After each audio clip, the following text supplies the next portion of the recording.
When you start playing NBA 2K25, the first thing you're gonna do is fix your settings. You do not want to start playing this game, grinding it, and realize your settings are wrong, and then you're gonna have to restart from scratch, learning the game with different settings. Look, there are plenty of videos out there that already have the settings and which ones you should use, but there's tons that nobody talk about, and there's been tons of patches that 2K has dropped since the game is released, and you never want to go off what people think about the game at the start of the year. You definitely want to see what the game is like and then see what players are using. Here are 5 secret settings that give you a big advantage in NBA 2K25. Get pasa to the pack. It is pack here.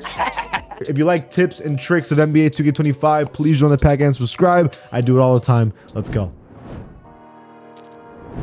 For your shot timing, everybody has something different, but the most meta and consistently used one is push. I know that some people think that if you have it on jump, it's better because it's faster, right? Fast is good in competitive gaming. But the issue with this game is that jump shots aren't consistent. Sometimes you start up the shot slow, sometimes you start the shot fast, and it's random in this here. And most humans don't have the reaction time to get it on jump. You need to be able to see. So you're gonna keep it on push because you get to see the jump shot start and react to what's happening. And more importantly, is bailout. You need to be able to pass it outside of a shot, but the only reason you would pass out of a shot is because you know someone's closing out. You don't know that till the jumper starts. If you have it on jump, you can't react. If you have it on push, you can react to the defense and see if you can bail out or not. Plus, that is where the green timing is at the very top of the shot, which is what makes the most sense for the pro stick. Just keep it on push.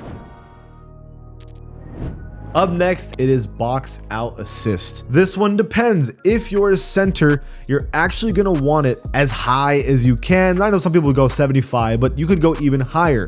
You want to be able to box out immediately, right? If you know a shot's going up, you want to be able to put in the spot. With a high box out assist, it forces you to box out.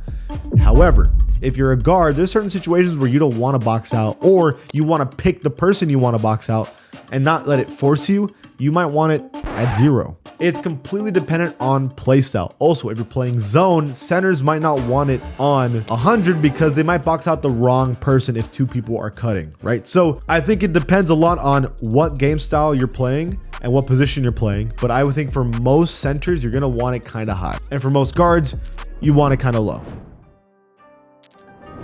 At number 3, go back into your settings in the main menu, and you're gonna go all the way down to motion blur to 0. Motion blur is an effect that is happening at all times when you're moving around. It creates a fog that is happening on the screen at all times. This is an unnecessary effect that is adding more things to do for your PlayStation, which is creating delay and stutter and lag. You don't need this. It is an unnecessary thing that's been added to the game that is just slowing you down. Put it at 0. It looks better without motion blur anyways.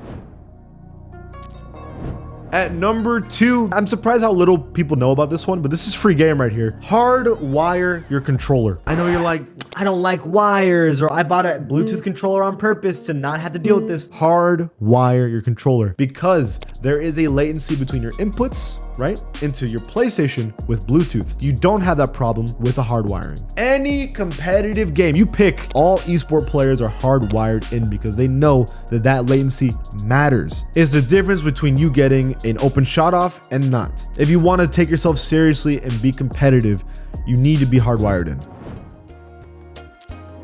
And finally, maybe a controversial one. At number 1, you're gonna go to controller settings, you're gonna go to who to guard, and you're gonna put it off. Most people are going to tell you that this is situational. Some people like the arrow on, first, to know who they have to guard, and 2, it magnetizes, right? So having it on, the arrow will magnetize you to the person you're guarding. So off-ball bumps are really good, and even just general help on defense is nice. Turn it off. There are moments when the arrow forces you to guard people that you're not trying to guard, and it will magnetize you. 2, passing lane steals. When you have the arrow, it's forcing you towards the person you're guarding.